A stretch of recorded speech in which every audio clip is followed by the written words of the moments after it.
कौशिक जी भी हमारे साथ जुड़े हुए हैं कांग्रेस से। विजय कौशिक जी, हिमाचल में भी क्रॉस वोटिंग का खतरा मंडरा रहा है और अगर ऐसा होता है तो आप लोगों को नुकसान उठाना पड़ सकता है। देखिए, नुकसान तो हम पहले भी उठाते रहे। जी। इस देश के लोकतंत्र की धज्जियां उड़ाई जा रही हैं भारतीय जनता पार्टी द्वारा और विरोधियों के अधिकारों को कुचला जा रहा है। कहीं पर हमारी सरकार गिराने के लिए ऑपरेशन लोटस चलाया जाता है, कहीं पर विरोधियों के विधायकों को तोड़ने के लिए तमाम तरह के षड्यंत्र रचे जाते हैं। और अब तो सुप्रीम कोर्ट में चंडीगढ़ मेयर चुनाव को लेकर जो दूध का दूध पानी का पानी हुआ है, उसने भाजपा की कलई खोल दी है। इससे पहले हरियाणा के राज्यसभा चुनाव में जिस तरह से हमारे साथी अजय माकन जी को हराया गया, उससे पहले कांग्रेस समर्थित आर के आनंद को किस प्रकार के भाई पेन बदलकर उनकी जो वोटिंग पर सवालिया निशान लगाकर उन्हें हराया गया, जबकि बहुमत उनके साथ था। तो निश्चित तौर पर भारतीय जनता पार्टी की सरकार साम दाम दंड भेद हर नीति का प्रयोग कर रही है, चाहे वो विरोधियों को कुचलने की बात हो या पूंजीपतियों को निचोड़ने की बात हो। अभी जो इलेक्ट्रॉल बॉन्ड का मामला था, उससे साफ हुआ है कि बहुत सी ऐसी कंपनियां थी जिनके खिलाफ भाजपा की सरकार ने पहले सीबीआई जांच, ईडी वगैरह की जांच शुरू कराई और जब उनसे करोड़ों के चंदे मिले तो उसके बाद में वो जांचें कहाँ चली गई।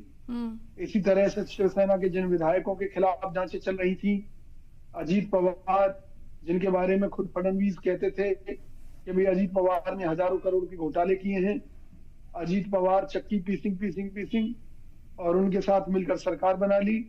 अब जो शरद पवार हैं, उनके परिवार को निशाना बनाया जा रहा है। तो ये इतना बड़ा भारी खतरा लोकतांत्रिक व्यवस्था के ऊपर मोदी जी ने उसी दिन खड़ा कर दिया था जब उन्होंने देश की संसद में राजदंड को स्थापित किया था। राजदंड यानी कि आप समझते हैं कि राजशाही की व्यवस्था, तो लोकतांत्रिक व्यवस्था को खत्म करने का भाजपा का षड्यंत्र है। उसके चलते वो राज्यसभा में अपना बहुमत जुटाने के लिए विरोधी विधायकों को या तो डरा रही है या फिर धमका रही है या फिर उन्हें लालच भी दे रही है कि भाई अगर आप लालच में नहीं आएंगे तो आपके लिए तलवार तैयार है आपकी गर्दन काटने के लिए। तो देश के लिए वाकई एक भयानक समय चल रहा है लोकतांत्रिक व्यवस्था के लिए, जिसका चीरहरण बार बार किया जा रहा है मोदी सरकार द्वारा। और सपा भी खतरे में है, कांग्रेस भी खतरे में है, सभी इसके अलावा अन्य पार्टियां जो ऐसे देश को बचाने की लड़ाई लड़ रही हैं, वो सभी खतरे में है।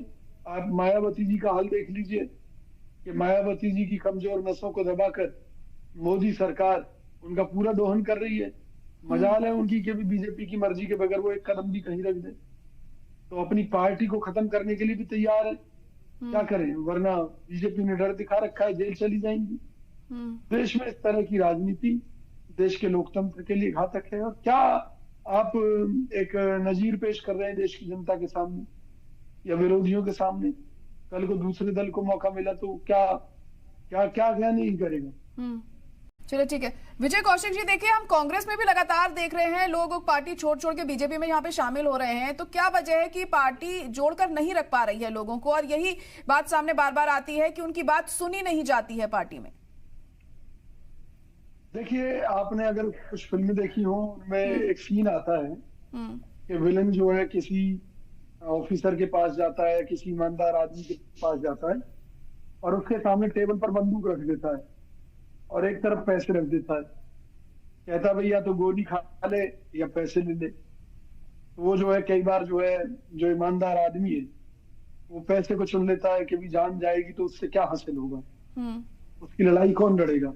और यहाँ तो बीजेपी 3 ऑप्शन दे रही है।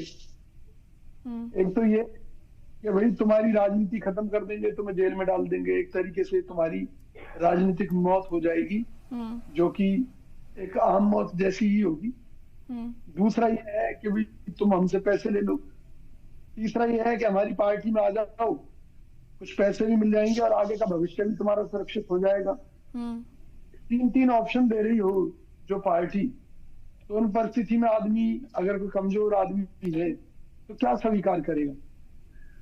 तो लहरों के विपरीत चलने वाले तो अधिकांश लोग डूब ही जाते हैं, बहुत कम बिरले होते हैं जो विपरीत लहरों के खिलाफ चलकर जीत हासिल करते हैं। इस तौर पर आज का जो दौर है, भौतिकतावादी दौर है, पूंजीवाद का दौर है। आज एक एक एमएलए का चुनाव लड़ने के लिए किस तरह से लोग करोड़ों रुपए खर्च कर देते हैं। एक लोकसभा का चुनाव लड़ने के लिए लोग करोड़ों खर्च कर देते हैं। तो उन परिस्थितियों में बहुत से लोगों का जमीर भी बिकाऊ है। तो हम ये मानकर चलते हैं कि केवल विचारधारा की लड़ाई ही हमारे विधायकों को बचा सकती है। बीजेपी के जो लालच है या डर है, भय है, उन सब के खिलाफ। इसलिए हमारे जो मुख्यमंत्री तो खुश ही हैं। उन्होंने कहा है कि भाई ये विचारधारा की बात है और विचारधारा पर चलते रहना चाहिए। और कांग्रेस की जो विचारधारा है वो देश को बचाने की विचारधारा है, देश की एकता अखंडता को बचाए रखने की विचारधारा है, सामाजिक सद्भाव को बचाए रखने की विचारधारा है। अगर गुंडा तत्व या गलत लोग बीजेपी के माध्यम से लोकसभा और राज्यसभा में पहुंचेंगे तो आने वाले समय में देश का भविष्य क्या होगा, इसका अंदाजा पिछले 10 साल की स्थिति को देखकर लगाया जा सकता है। एक तरफ सरकार कहती है कि हम दुनिया की बहुत बड़ी अर्थव्यवस्था बनने जा रहे हैं, दूसरी तरफ हमारा देश इतने बड़े पैमाने पर विदेशी कर्ज से डूब चुका है, 155 लाख करोड़, उसका जवाब नहीं देती। एक तरफ सरकार स्वदेशी की बात करती है, दूसरी तरफ चाइना जैसे देशों के साथ हमारा व्यापार घाटा $100 अरब को क्रॉस कर जाता है।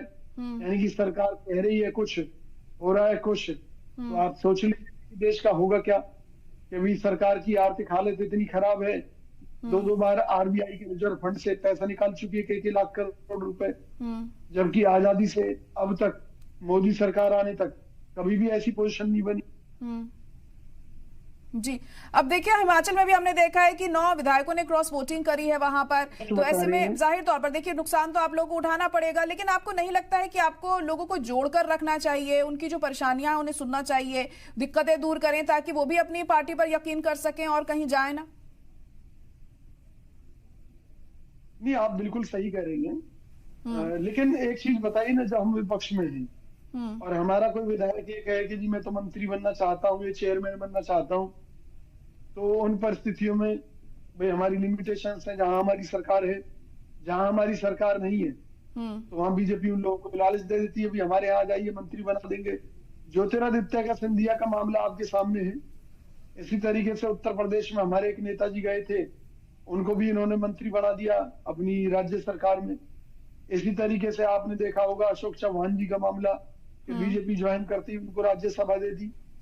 देखिए विपक्ष में रहते हुए हमारी लिमिटेशंस हैं, और जब दूसरी पार्टी कई बार लालच दे देती है तो कुछ लोग अपना जमीर बेचकर, तो डर भी तो है ना। भाई शिवसेना के विधायकों ने चिट्ठी लिखी थी उस टाइम अपने जो शिवसेना प्रमुख हैं उद्धव ठाकरे जी को, कि भाई बीजेपी का हमारे ऊपर दबाव है, हमारे खिलाफ सीबीआई जांच चला रखी है। विजय कौशिक जी, आप ये सपा की तरफ से भी कहा जा रहा है, कांग्रेस की तरफ से भी कहा जा रहा है, तो विजय कौशिक जी आपसे ये जानना चाहूंगी, अभी अखिलेश यादव ने भी एक बयान दिया था यहाँ पर और कहा है जिसे जाना है वो जा सकता है। तो आपको नहीं लगता कि अगर कोई आपकी पार्टी को छोड़कर जा रहा है दूसरी पार्टी में, तो आपको मनाना चाहिए, उन्हें पूछना चाहिए कि आखिर क्या दिक्कत है? नहीं, अगर कोई बिक गया है या कोई डर गया है तो उसे हम क्या मना पाएंगे, बताइए ना। और मनाने के लिए हमने क्या किसी का कोई अपमान किया है? अगर पार्टी ने किसी को विधायक की टिकट दी, वो पार्टी की टिकट पर विधायक है, और फिर उसके बाद वो किसी लालच में जाकर अगर जा रहा है तो हमारी बात सुनेगा क्यों? तो किसी भी पार्टी में आखिर इस स्थिति में एक ही स्थिति होती है कि भी दरवाजे खुले हैं आने वालों के लिए भी और जाने वालों के लिए भी। जिसकी अंतरात्मा जागृत है या जो विचारधारा को लेकर मैदान में है, निश्चित तौर पर वो अपनी पार्टी का सगा रहेगा।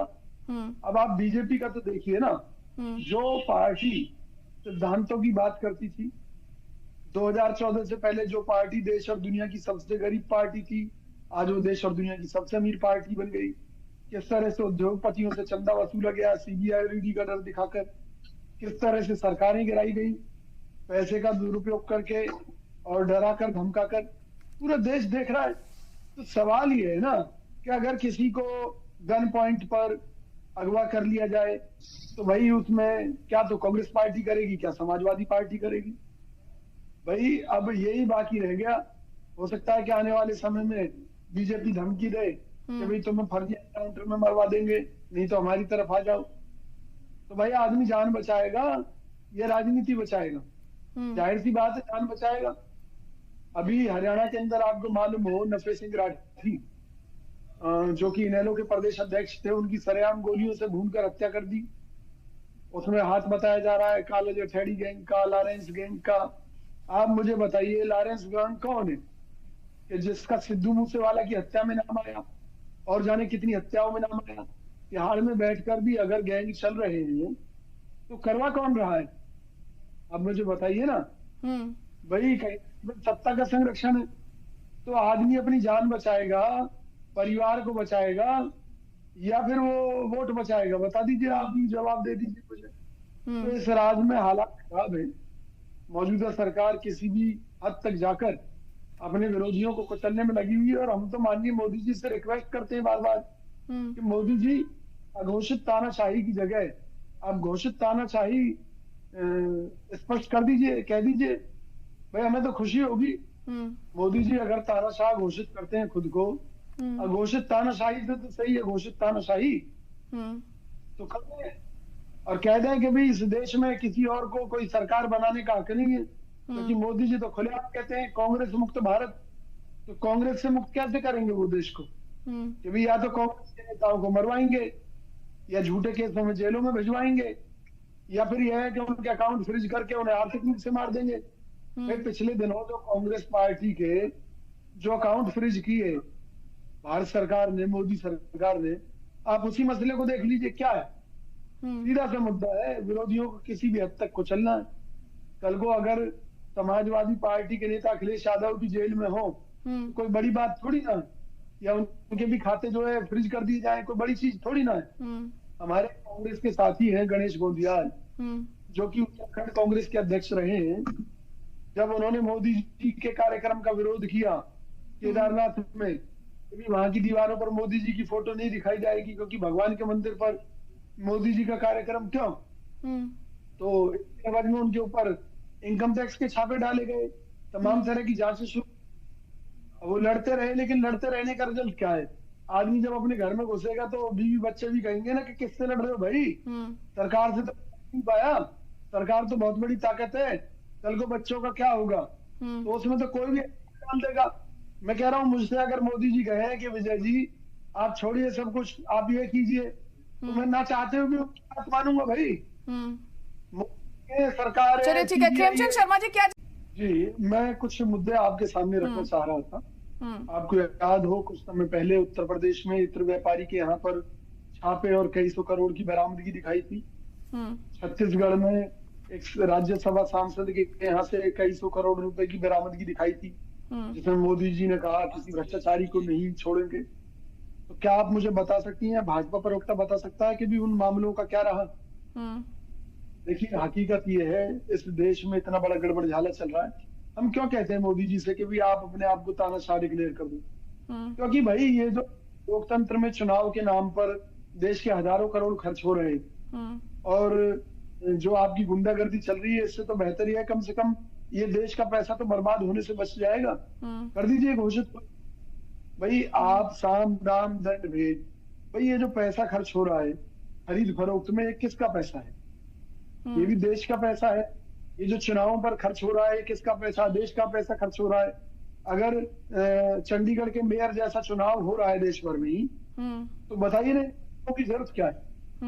भाई जब बीजेपी को ये लगा चंडीगढ़ मेयर चुनाव में कि ये मामला इनके खिलाफ चला जाएगा, तो इन्होंने आम पार्टी के 3 पार्षद तोड़ लिए कि भाई हम मेयर को इस्तीफा दिला देते हैं, फिर जो ये जो 3 जो हमने पार्षद तोड़े इनके दम पर हम फिर दोबारा मेयर बना लेंगे। और आज नहीं तो कल ये आप देख लेना वहां मेयर को हटाएंगे और बीजेपी अपना मेयर बनाएगी। क्योंकि सब तो क्लियर है ना। जब हम ये कह रहे हैं कि जब आपको चलानी गुंडागर्दी है, चलानी तानाशाही, इस लोकतांत्रिक व्यवस्था की क्या है? भाई कम से कम इससे देश का पैसा तो बचेगा। चलिए ठीक है। खेमचंद शर्मा जी क्या जवाब देना चाहेंगे?